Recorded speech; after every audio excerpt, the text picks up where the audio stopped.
Hello, hello, hello, hello, hello, hello.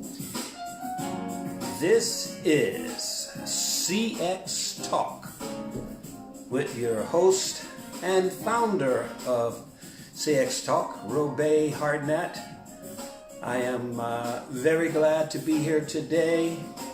I am very, very, very, very happy here to be here today for many reasons. One, just to be blessed to be breathing air on this side of the spectrum of life.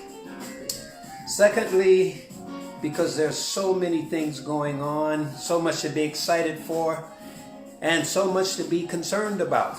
But before I get into that, I want to say that, again, I'm your host of CX Talk, Robbe Hardnette, coming at you every Tuesday and every Friday at 1 o'clock. And our purpose for coming is because we are an online life skill website dedicated to providing tools to navigate life. And the importance of that, I think it's extremely important right now because, you know, when I was thinking about my practice of being a counselor and life coach, I thought, how can I be most effective? Is it the one-on-one with an individual, or is it trying to reach out to the masses?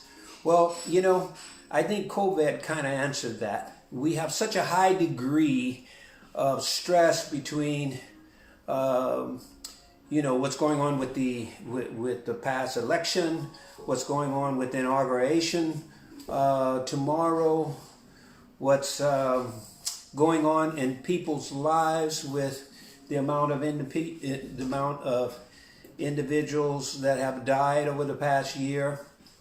So it became very obvious to me that I needed to try and reach out to more people than I ever could on a one-to-one basis. So the CX Talk is a part of that.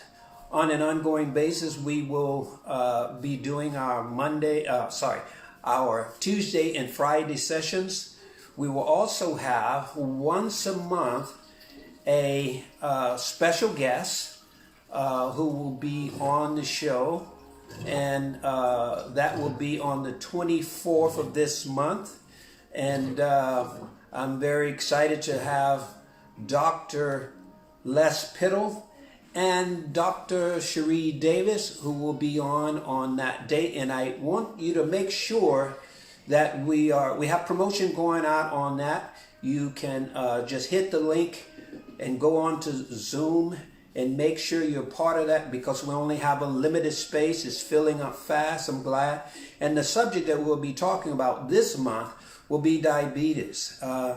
Diabetes is a disease, I will say, that affects many people, whether you are young or old. And they will be talking about how to minimize the risk of diabetes if you don't have it, and if you do have it, how you can be proactive in keeping that at a low state so that it doesn't go into full force and cause you to have to be doing some severity of things to try and get it in check. So that's coming on the 24th. So I wanted to make sure you were aware of that. I want to keep promoting that, and definitely go on and hit the link and then sign up to be on that. I also want to note, recognize yesterday was MLK, and I'd like to just take a few moments to, even though it was yesterday, I still want to bring that up because it's very important that be recognized on a global scale, because it's because of individuals such as MLK that I'm even able to be able to have a platform to communicate with people. Because in my day, when I was much, much younger, I won't say how old I am, but in my day when I was much, much younger, it was near to impossible to see an individual like myself coming on a platform, not only because there was no social media, but there was still television, but it was still impossible to see someone such as myself on any kind of platform, any type of media that would have showcased who I was, just simply because of the nature of my skin. So it's because of people like MLK, Martin Luther King, let me give it the proper respect instead of the acronyms, that it paved the way for a person like me to be here today. So I certainly want to recognize that. I want to recognize that tomorrow is in America is the swearing in of the president-elect and vice president, which is Mr. Biden, President-elect Biden, and Vice President-elect Kamala Harris. That's a very monumental scenario, and it also ties in with the celebration as well. And because you have a South Asian, I believe it is, and multicultural individual in black, young lady, I will say young lady, being sworn in as the vice president, for me to have lived this amount of time to see two monumental events in history, and that is seeing the sworn in of the past president, Mr. Obama, President Obama, and now seeing Kamala, it brings lots of joy to the heart. So I'm happy that I was allowed to be on the planet long enough to see these two monumental things. So those are the things I want to bring notification of. Today I want to just touch on the conclusion of the DE 2021, and that is the Diversity Engagement 2021. That has been a subject that when I decided to put it on, I try and put a schedule out at least 6 months in advance. When I did that, set up the program for that, I didn't know that we'd be sitting in the midst of some of the most monumental changes globally in the world. I mean, globally, that has taken place. And so I think the subject came right on time. And I talked about a lot of things. I won't go through all of that. But the reason why I wanted to conclude with that, because I had some interesting questions from a lot of you, either through email, messenger, or even after the talk last week. And one of the things was from a brother of mine. I won't give his name because I didn't ask to get permission. But if you want to know his name, you can look through the last week's thread. But in any case, he had asked me in regards to two things. Well, I'm going to talk about, I had like six questions that came about that subject matter. So I'm going to address those immediately from the top. And the thing that he had talked about was, what about, well, before I get to the second question, he asked about, I described a couple of processes on how to work through internally when you have these things, and he had said, well, by the time you process that, it's quite possibly the situation could have passed by that point. And I recognize that is true at the first beginning. And the example I will give you is an example that a gentleman gave me years ago when I was understudying him at Fashion Media. He spoke about, he was teaching us all these intricate techniques in cutting hair, and from an architectural standpoint. And some of the people that were understudying from him said, well, wow, that seems like so much to take in. And he says, well, let me give you an example. How many of you can remember the time when you first started driving? You had to put the key in. First thing you had to get in, you put the seat belts on, you put the key in, you crank the car. For those, we didn't have the remote touch back then. And then you have to put it in reverse, then you have to look back, then you have to look to the side, and then you have to engage into the traffic. Then if you see a car coming, you have to step on the brakes, then you have to put on the paddle to go fast, and he said, wow, that seems like a lot. And I thought about that. That is so true. But after 6 months to a year of doing this, you get in the car, you're not even thinking, you turn the music on, you hit the button, you crank the car, you look to the back, the left, you take off, and you're just gone. Automatic, within milliseconds.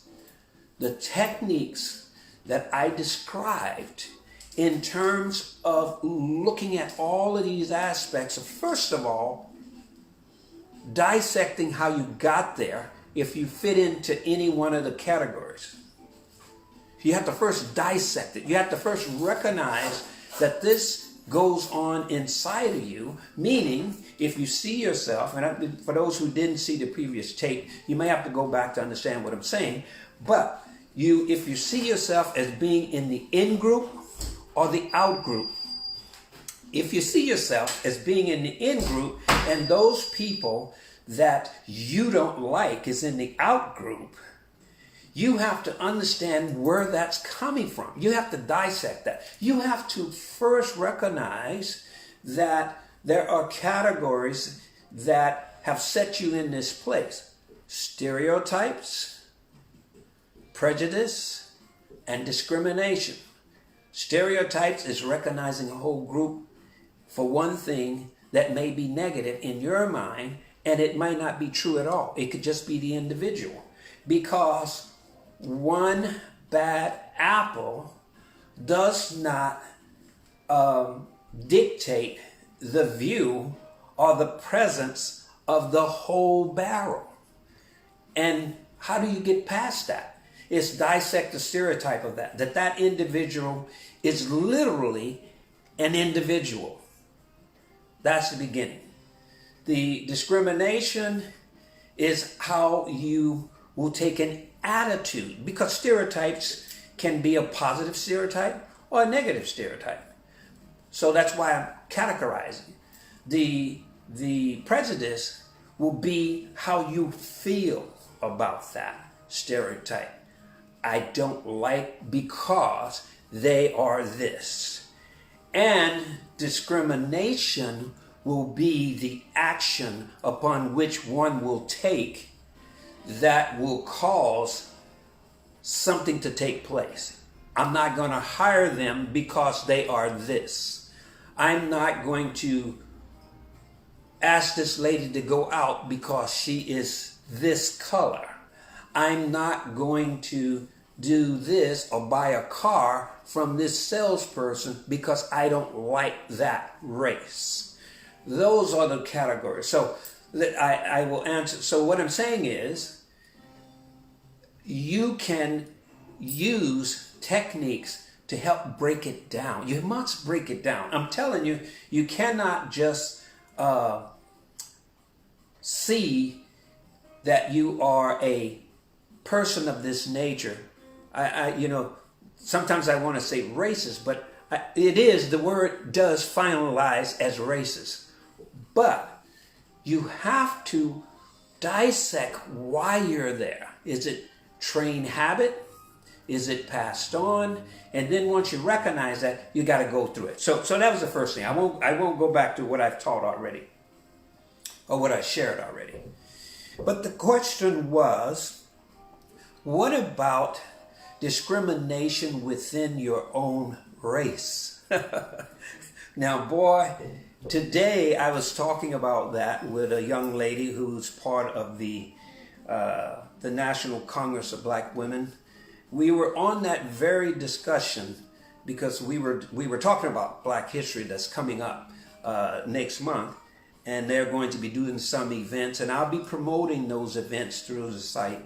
So I want to keep you aware of that, but I won't say what it is yet. But anyway, she was talking about how within an organization, or how within our culture, being the Afro culture, how we can be sometimes our worst enemy. And what I found interesting about that is I'm going to actually talk about that today, because one of the viewers of the show had mentioned that. How do you deal with that? How do you address that?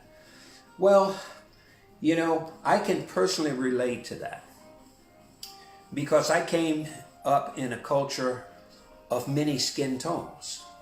My grandmother, if you look at a picture of her, you would say that this lady must be white. But she wasn't. She was a descendant from a mixed family. I won't say it was mixed by it wasn't mixed because they volunteered. They were subjugated to that.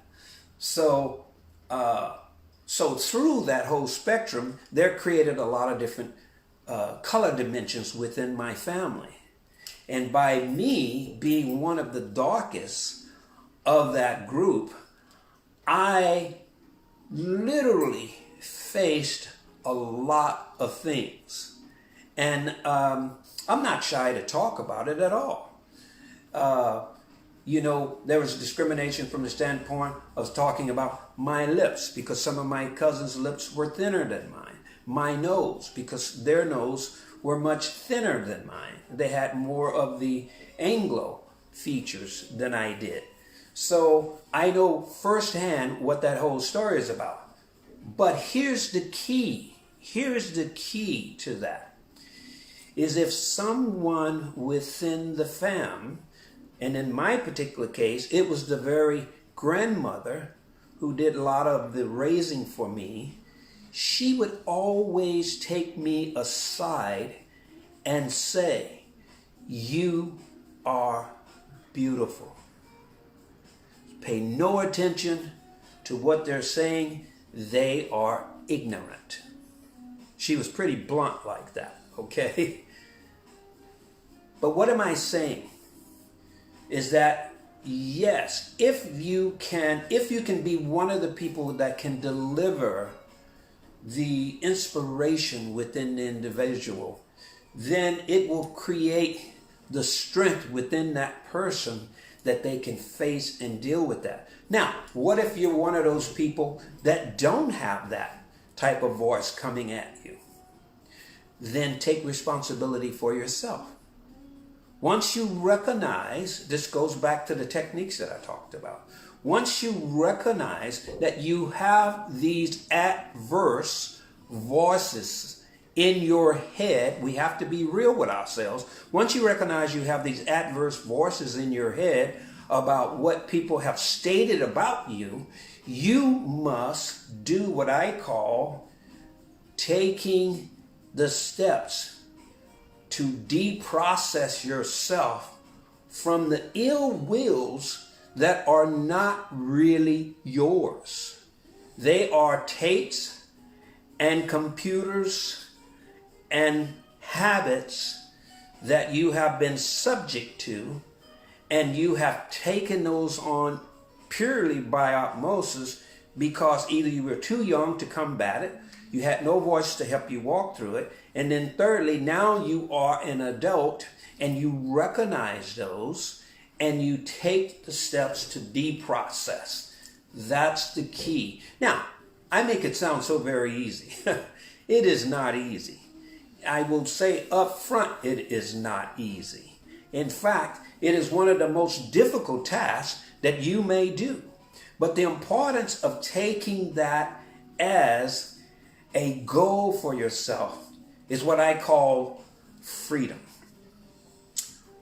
Freedom is extremely important, and it is only acquired by one's ability to first recognize that they are enslaved, either by self-enslavement or back in the day, by physical enslavement. But here's what's interesting about that. I'll give you an example. I can't give you that example because I forgot the gentleman's name, but he was a senator, McCain, yes, John McCain.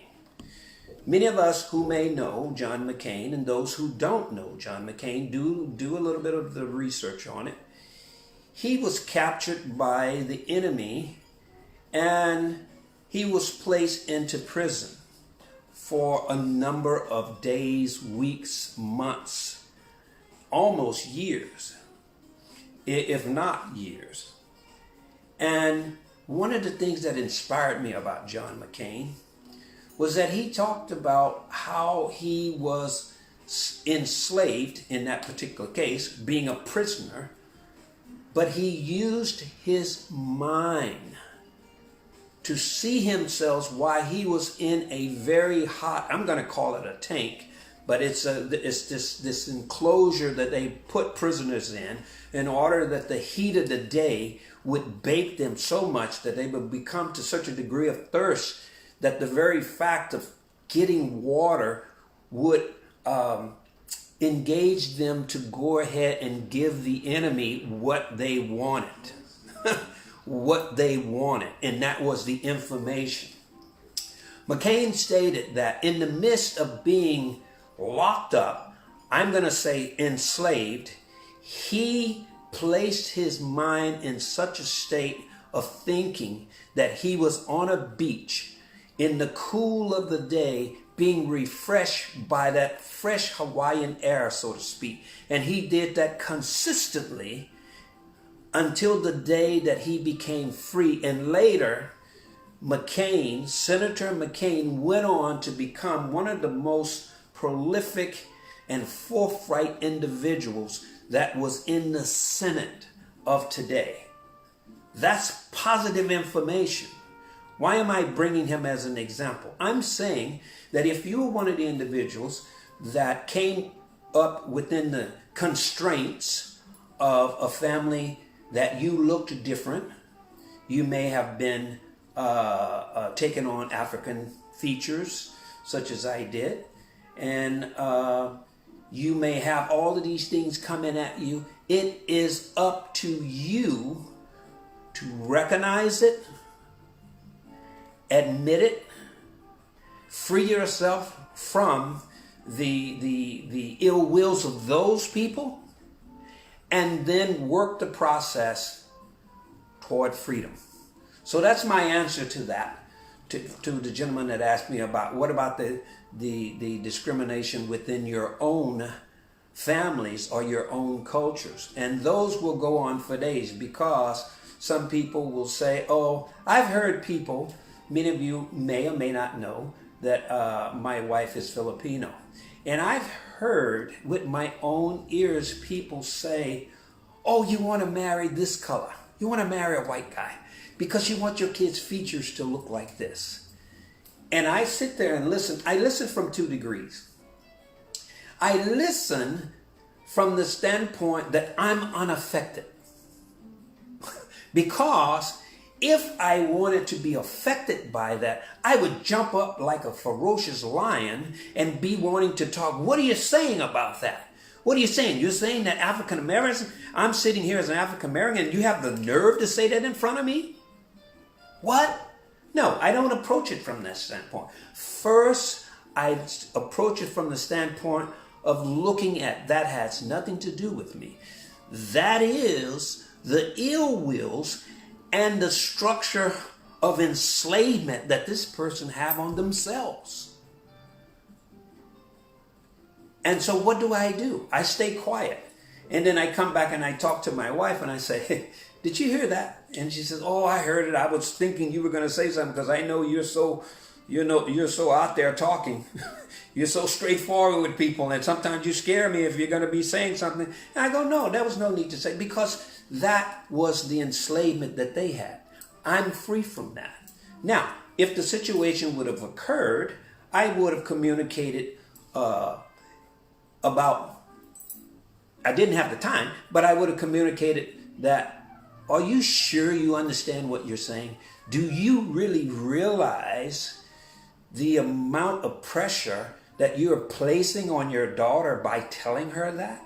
So that if a good man come to her that is not of that color, and he gives her all of the love and care that she could ever want, and he has everything at her heart that he would do for her, are you saying to her that she should only choose this color just because you want certain features from your grandchild? Are you kidding me? Your grandchild could be screwed up. Your wife could be screwed up because the guy she chose was strictly based on that, and he could beat the hell out of her. That's all I'm really saying, people. I won't get too deep in that. Sometimes I get all excited, and I'm excited. I'm excited about life. I'm excited about being here today to express some of the processes that I've utilized.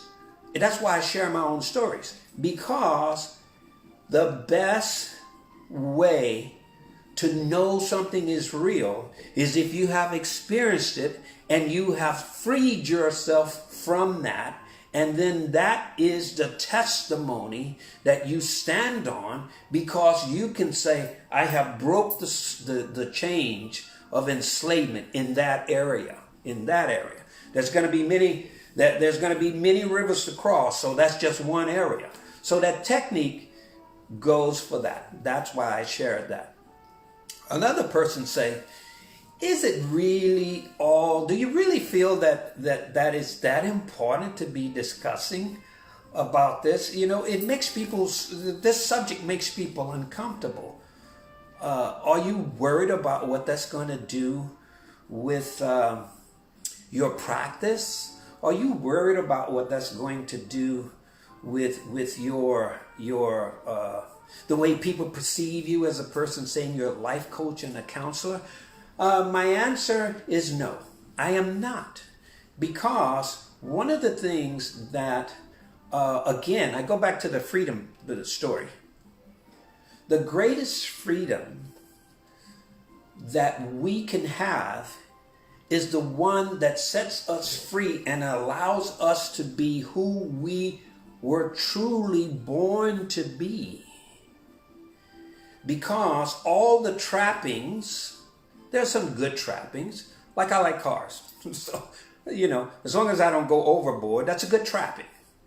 But the trappings that enslave us to feel horrible about who we are, we must break free. And if we break free, we must feel free to say it loud and proud, so that it goes out like a roaring lion, or a knife that cuts through the slice of bull, that help others that are in the same vein, that want to be free, that are buried by those emotions. We must do that. So that's the important thing. But it takes work. I will say it takes work. Okay. So that was the subject. I want to keep going, because, as I say, I only have a certain amount of time that I put myself in. I have six minutes. I always make these talks to be a 30-minute interval, to try and relay a point and not to beat a dead horse, so to speak. So I wanted to talk about that. Keep those questions coming to me. I appreciate those questions. I appreciate the compliments. I appreciate the challenges that you push me into.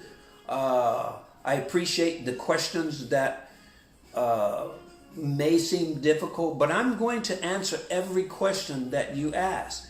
And another part that I want to say today, that this platform is for, I always say that the sum total of an individual is made up of a lot of things. So if you go on to compassx.org, you will see that we have subjects on a lot of things, because it's not just about self-help. It could be about the foods that you want to eat. Well, you know, I have several things on there about my diet, the things that I eat. And I may have something on there about being an entrepreneur. I'm going to upload some on being an entrepreneur.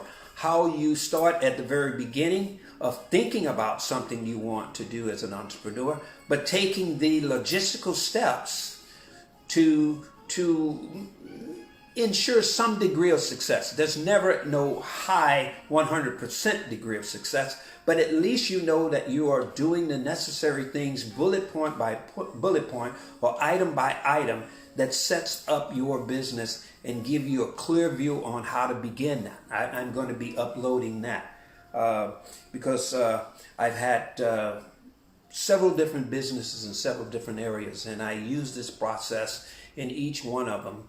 And I've had success, I've had failures. So I want to share those with you. So what I thought this week, an artist, because I spent a lot of time working with artists in the past. An artist sent me some music. The purpose, they didn't even know. I don't know if they knew that I had a platform or not that was Compass X, but they, many people have known me in the past for spending about 20-some years managing artists, all the way from teaching them voice lesson, all the way to teaching them management, all the way to helping them launch their own business, their own record labels. And so he had sent me a music saying, hey, take a listen at this. And I thought, you know what? I have a platform, so I want to say to all the artists, because we put all of these videos on Indie Artist Hub, which is another platform I have. It's called Indie Artist Hub, and that Indie Artist Hub has been around since 2011, I think. We have over 6,000 followers on that, and they practically all are artists. And I'm going to start having artists send me their music so that I can either start with their music on the show so people can hear it, and then I can give them props, because the way that we grow, the way that we expand, the way that we enlighten, the way that we can become e-commerce is that we take on the concept that we are a whole humanity. A whole humanity. If one suffers, we all suffer in some form or another, because we are a chain. It's like throwing the rock in the ocean and watching the wave go out. We will be affected by it. We all know that by what's happening now with the COVID. That's one reason why, I'm going to veer off a little bit. That's one reason why I view the whole COVID spectrum a little bit different. I don't like it, that it came in. I know some people deny that it's not real, but you cannot fake 400-some thousand people in America and several million in the world. That would take a tremendous amount of unification of all the people joining in and saying, we are committed to create this lie. That's impossible. You can't even get two people to agree in one room. How are you going to get millions of people to agree that we're going to make a lie about COVID? So I think to whatever degree it is real. But my point in bringing up COVID is, I think one of the purposes of COVID was to flatline every single person on the planet. So that every single person on the planet is at the same space and time and have to, whether you like it or not, unifiedly view where you are at. And you recognize the horrifics of life and the pluses of life, because there's nothing else you can do but to look at this on TV or hear it on the radio or hear it on the platforms. And so it fits in right into what I call the 3 levels of growth of humanity. One, I'll go back over it. One is natural growth, where you just are born, you're relaxed, things happen, the wind blows, you go this way, the wind blows, you go that way, and you learn through whatever ventures of flow that you have in life, and you're not necessarily conscious about any of it. You're just going with the flow. You hear that statement before. That's one, the natural growth. 2, the self-growth.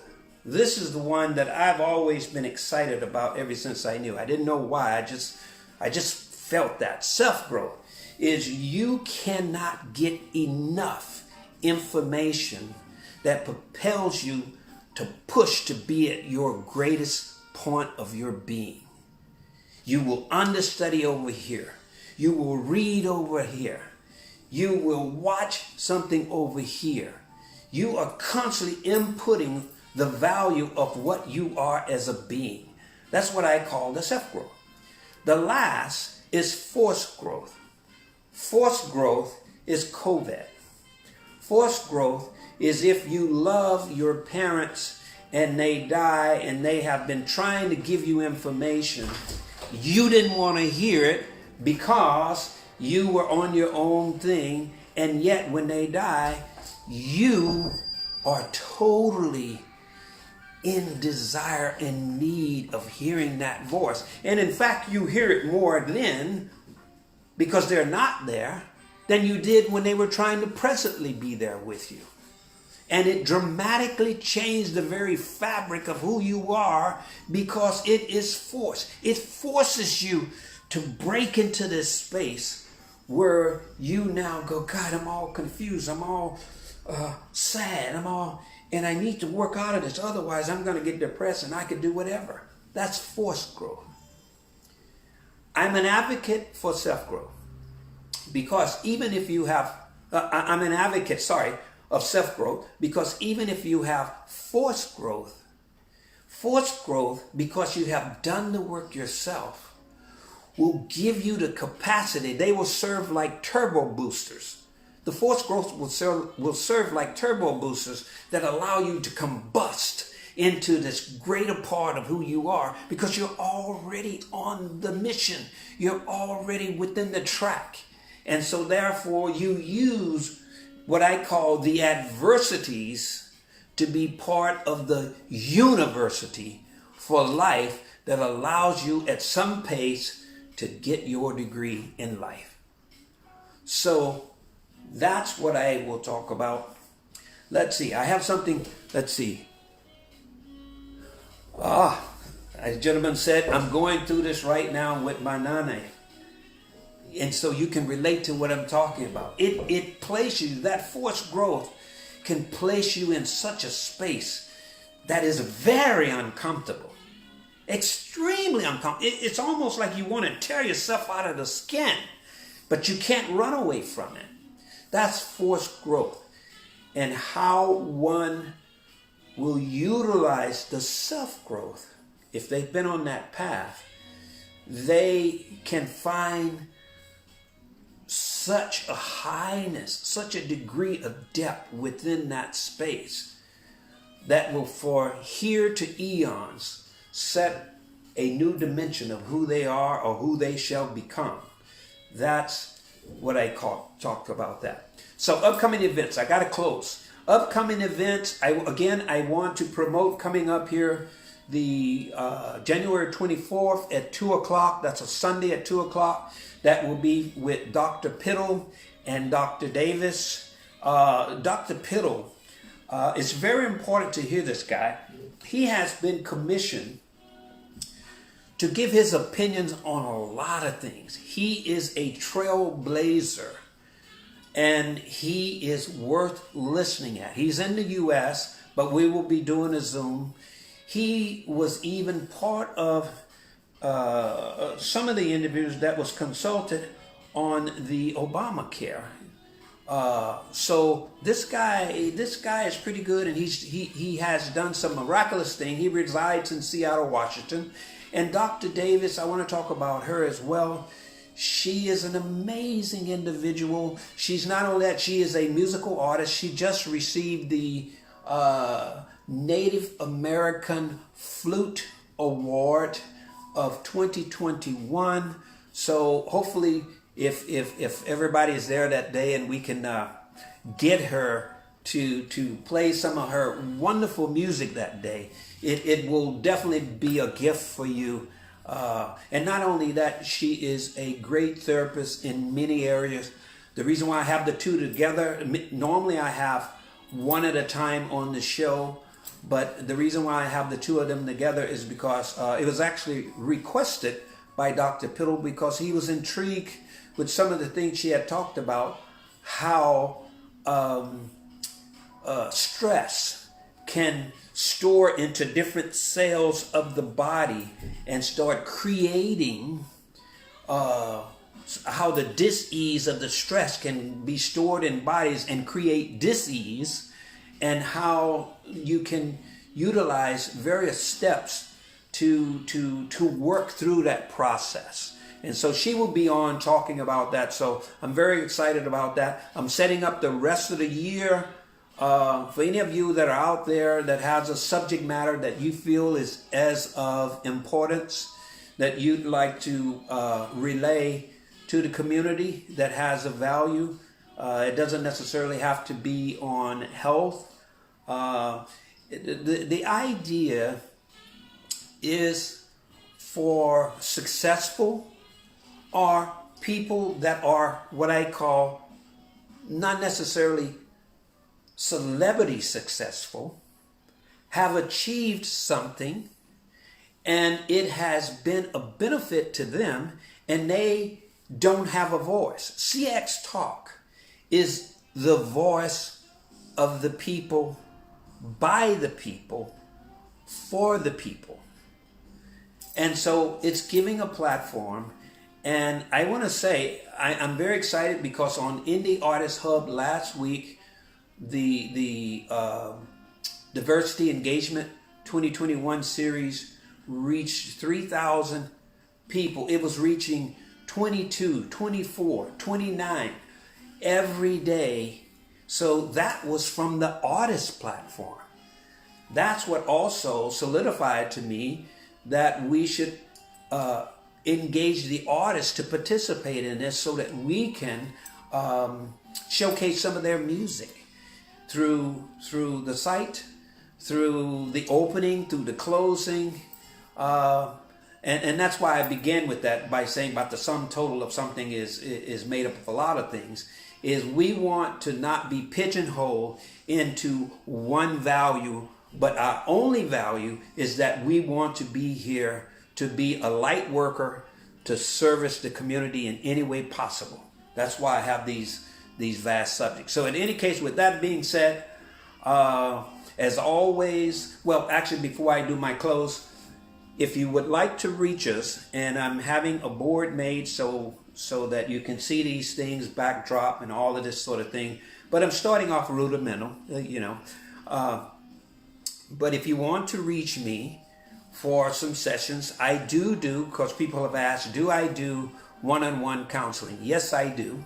I do that. I don't want to have it filled to 100-degree capacity because there's so much work that I would love to do. And if you would, because I also act, and that would dramatically cut into the other things that I do. So the purpose is that the compassx.org is a place where you can go and hear me and hear others speak about certain topics that could support you in your navigation through life. But yes, I do. You can reach me through compassxlsg@gmail.com. Just do that. Or you can just messenger me through Facebook, and I'll get back with you. We can talk. For some of you, some people have sent me emails saying that, COVID, I don't have a ton of money. I don't know what your fee is. And I always say, just tell me your situation. Tell me where you at. I do some cases of pro bono. Pro bono meaning basically for free, but I don't see it as free because I see it as placing in the bank of community values. And I think hopefully someday that has I can get the interest on it somewhere in the ethers. So in any case, we do that. We do have